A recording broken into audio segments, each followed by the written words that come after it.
I am so sorry, I am so sorry, I am late.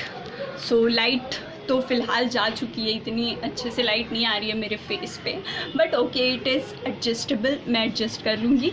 Hope you also adjusted please. कुछ दिनों की बात है, मतलब सच में कुछ दिनों की बात है, समझ लो यार। कोरोना वायरस है, स्टेशन तक नहीं जा सकते, स्टेशन से कुछ ला नहीं सकते, और यहाँ पे बिल्कुल आप बोल सकते हो ऑनलाइन क्यों नहीं ख़रीद लेते मैडम, लेकिन ऑनलाइन पे सच में भरोसा नहीं किया जा सकता। मैं इस बार पता है खुद से ख़रीदना चाहूँगी चीज़ को देखकर। ओके, तो कहते हैं जब दिल टूटता है, दिल टूटता है, आज हम इसी के बारे में बात करने वाले हैं। और बहुत अच्छी शायरी, ये बहुत अच्छी चीज़ मैंने लिखी, आपको बहुत अच्छी लगेगी।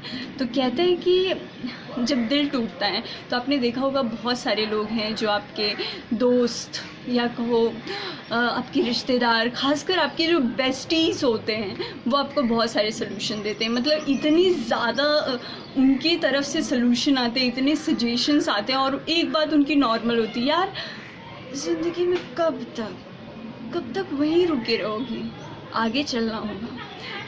ये एक सबसे मोस्ट अनोइंग और मोस्ट, सच बताऊँ, ये एक ऐसा चीज़ होता है जो बहुत डिस्टर्बिंग होता है। कब तक रुके रहोगे? इंसान क्या चाह कर रुकता है मैडम? कभी नहीं। यस सर, कभी भी कोई जानबूझ के, खासकर लड़के ऐसे नहीं देते हैं। लड़के तो इतना ज़्यादा किसी चीज़ को नहीं समझाते, क्योंकि वो जानते हैं कि सेकंड नंबर आपकी GF का हो सकता है। खासकर ये लड़कियों का होता है, क्योंकि वो बहुत ही प्रिटी श्योर होती हैं कि नेक्स्ट वैलेंटाइंस साथ में ही होगा। लेकिन ऐसा होता नहीं है, आजकल बहुत चीज़ें बदल रही है। तो जैसी भी हो, आपको अच्छी लगे, और मैं कोशिश करूँगी कि ये आप ये सोच के सुने कि इंसान कभी चाहता नहीं कुछ चीज़ें लिखना, ना उसे शौक़ होता है, और ना अपने दर्द को इस तरीके से भरी महफिल में एक तमाशा अंश बना देना किसी की ख्वाहिश नहीं होती। अमूमन ये चीज़ें दिल में होती हैं, इसलिए निकलती हैं। हमें आदत तो नहीं किसी का दिल दुखाने की, पर लोग बेवजह ही बुरा मानने लगे हैं। जब बात बुरा मानने की हो तो बहुत सारी बात हो जाती है कि है अगर बेवकूफ़ी तो हमें मुकम्मल है अगर ये बेवकूफ़ी तो हमें मुकम्मल है, हम ये ज़रूर करेंगे। इश्क गर चल रहा है उनका तमाशा बीन, तो हम भी तमाशे के हिस्सेदार ज़रूर बनेंगे। इतना आसान नहीं होता उनसे नज़रें चुरा के यूं कोने में खड़े हो जाना। इतना आसान तो नहीं होता कि नज़रें चुरा के एक कोने में खड़े हो जाना। हिम्मत तो बहुत की हमने ये तवीज़ तहज़ीब से लाने की। ये मत पूछो कि दर्द कितना है, बस वो नज़रें मिला लें और समझ जाएंगे कि बहुत बहुत ये गहरा है। लोग चाहे जो कहे उन्हें कहने दो। इश्क में ये लाइन बड़ी जचती है, खासकर टूटे हुए दिल से पूछो तो ये वो मुकम्मल होकर के कहता है कि अमूमन जो हो जाए, जो चाहे वो लुट जाए, लेकिन हाँ लोग चाहे जो कहे कहने दो, ये दर्द तुम्हारे हिस्से का है।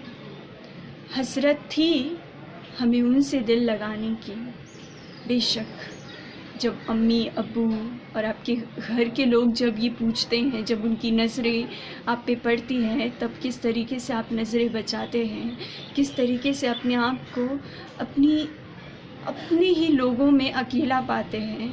उस समय हसरत थी हमें उनसे दिल लगाने की, तुम इसी को गलत समझ बैठे।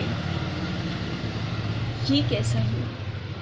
हसरत थी हमारी उनसे दिल लगाने की, तुम क्यों इसे गलत समझ बैठे। सुना है बेवफाई का रोना वो भी रोते हैं, सुना है बेवफाई का रोना वो भी रोते हैं, जो खुद हर रोज़ दिल गरजती का तमाशा लगाते हैं। अब समझ आया कि दर्द सबसे ज़्यादा उनको होता है। ये बात सच है कि जो सबसे ज़्यादा रोता है बहुत कम बोलता है, वो बहुत कम बोलता है और बताने की कोशिश करता है कि जो हुआ ठीक हुआ, हम आगे मूव ऑन कर रहे हैं। एक बात मैंने देखी है कि लड़कियों को किसी भी चीज़ से रिकवर होने में समय लगता है, बेशक, क्योंकि वो अपने आप को किसी का हिस्सा मान लेती हैं। लड़कों को रिकवर होने में ज़्यादा ये कह सकते हैं कि उनसे पहले वो ये चीज़ को एक्सेप्ट कर लेते हैं, पर फिर बाद में वो जब रियलाइज़ करते हैं, एक्सेप्ट और रियलाइज़ ये दोनों शब्द लड़कों के ही जहन में मैं समझती हूँ कि उनके लिए ही हो सकता है कि वो बहुत जल्दी एक्सेप्ट कर लेते हैं कि it is not perfect, we have to move on. उनका एक यही शब्द होता है जो वो सबसे पहले कहते हैं कि things are not working, we have to move on.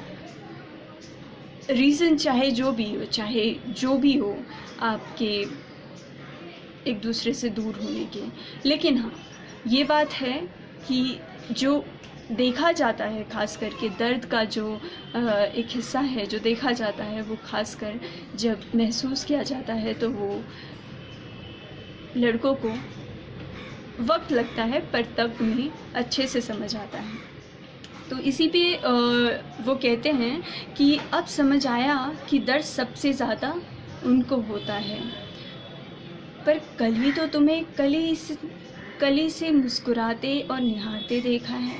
ये इश्क है ना, यहाँ तारीफ़ तो होती है, बेहिसाब होती है, बेहिसाब। यहाँ तारीफ़ सबकी बेहिसाब होती है, पर ये ऐसी चीज़ है ना जो दिल को बहुत ज़्यादा तमाशबीन बना देती है। तब आपको ना अकेलेपन से डर लगने लगेगा, तब आपको अकेला रहना अच्छा नहीं लगेगा, तब आपको बहुत अच्छा लगेगा कि आप लोगों के साथ अपने दर्द को बांटते रहे, दिखाते रहे। खासकर आपने सुना होगा कि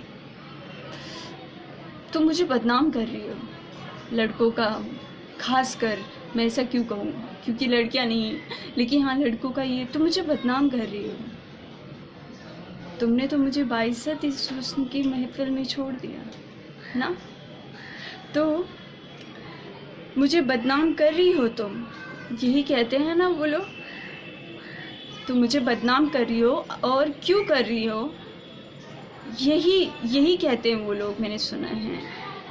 हम तो फरिश्ते हकीम, उन्होंने बाइज्जत हमें इज़्ज़त के साथ इस हुस्न की महफिल में छोड़ा था। एंड हाँ कुछ ऐसी लाइनें हैं कि है बेकसूर वो ज़रा बदमाश भी है, उससे कहो उसका मिजाज ज़रा हमारे जैसा भी है।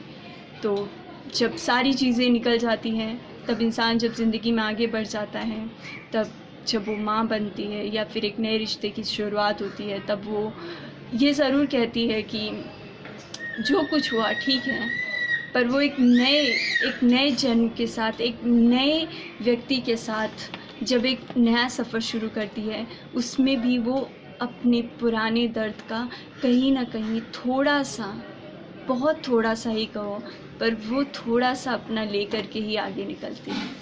It is so beautiful to share with all this thing. एक छोटा सा मैं कहूँगी, बहुत ही छोटा सा और है जो आपको बहुत अच्छा लगेगा। एंड